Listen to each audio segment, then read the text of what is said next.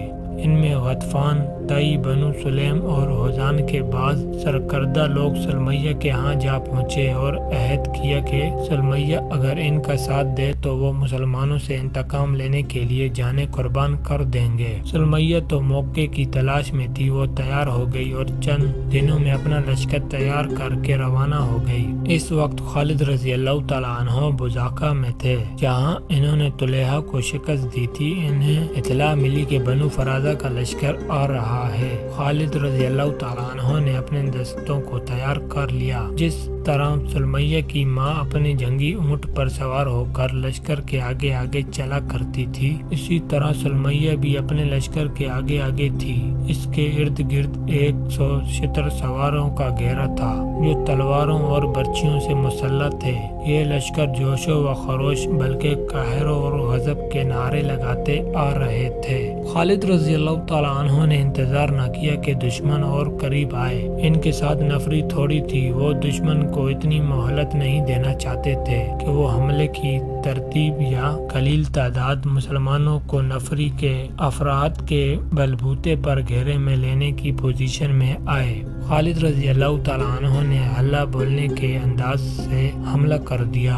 انہیں معلوم تھا کہ دشمن کا لشکر سفر کا تھکا ہوا ہے۔ خالد رضی اللہ تعالیٰ عنہ نے دشمن کی اس جسمانی کیفیت سے بھی فائدہ اٹھایا۔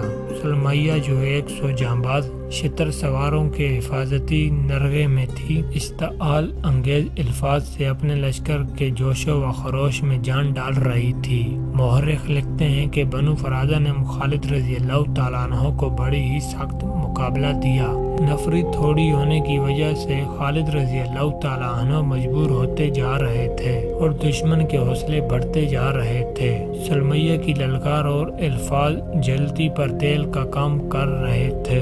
خالد رضی اللہ تعالیٰ عنہ نے سوچا کہ صرف یہ عورت ماری جائے تو بنو فرازہ کے قدم اکھڑ جائیں گے۔ انہوں نے اپنے چند ایک منتخب جانبازوں سے کہا کہ وہ سلمیہ کا حفاظتی احصار توڑ کر اسے اونٹ سے گرا دیں۔ سلمیہ کے محافظ بھی جانباز ہی تھے، وہ خالد رضی اللہ تعالیٰ عنہ کے جانبازوں کو قریب نہیں آنے دیتے تھے۔ ان جانبازوں نے یہ طریقہ اختیار کیا کہ ایک ایک محافظ شتر سواروں کو دوسروں سے الگ کر کے مارنا شروع کر دیا۔ اس طرح جانبازوں نے گھیرا توڑ دیا، لیکن کوئی جانباز سلمیہ تک نہیں پہنچ سکتا تھا، زخمی ہو کر پیچھے آ جاتا تھا۔ آخر پورے 100 محافظ مارے گئے۔ خالد رضی اللہ تعالیٰ عنہ کو اس کی بہت قیمت دینی پڑی۔ جانبازوں نے تلواروں سے سلمیہ کے کھچاوے کی رسیاں کاٹ دیں، کھچاوا سلمیہ سمیت نیچے آن پڑا۔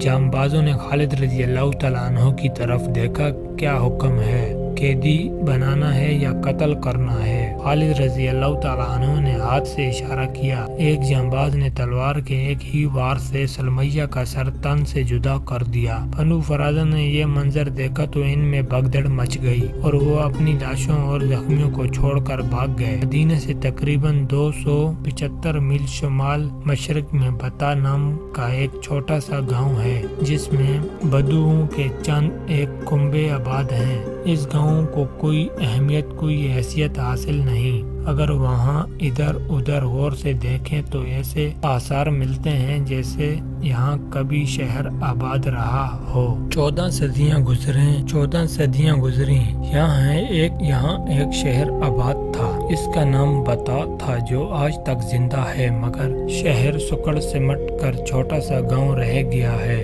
اس شہر میں خوبصورت لوگ آباد تھے، وہ بہادر نڈر تھے اور باتیں ایسے انداز سے کرتے تھے جیسے کوئی نظم سنا رہا ہو۔ عورتیں حسین تھیں اور مرد وجیحہ تھے۔ یہ ایک طاقتور قبیلہ تھا جسے بنی تمیم کہتے تھے۔ بنو یربوع بھی ایک قبیلہ تھا لیکن الگ تھلگ نہیں، بلکہ بنی تمیم کا سب سے بڑا حصہ تھا۔ اس کا سردار مالک بن نویرہ تھا۔ بنی تمیم کا مذہب مشترک نہیں تھا، ان میں آتش پرست بھی تھے، قبر پرست بھی، لیکن اکثریت بت پرست تھی۔ بعد عیسائی ہو گئے۔ یہ لوگ سخاوت، مہمان نوازی اور شجاعت میں مشہور تھے۔ رسول اکرم صلی اللہ علیہ وسلم نے ہر طرف قبول اسلام کے پیغام جن قبیلوں کو بھیجے تھے، ان میں بنو تمیم خاص طور پر شامل تھے۔ اسلام کے فروغ اور استحکام کے لیے بنو تمیم جیسے طاقتور اور با اثر قبیلے کو ساتھ ملانا ضروری تھا۔ یہ ایک الگ کہانی ہے کہ اس قبیلے نے اسلام کس طرح قبول کیا تھا۔ مختصر یہ کہ بنی تمیم کے غالب اکثریت نے اسلام قبول کر لیا۔ مالک بن نویرہ منفرد شخصیت اور حیثیت کا حامل تھا۔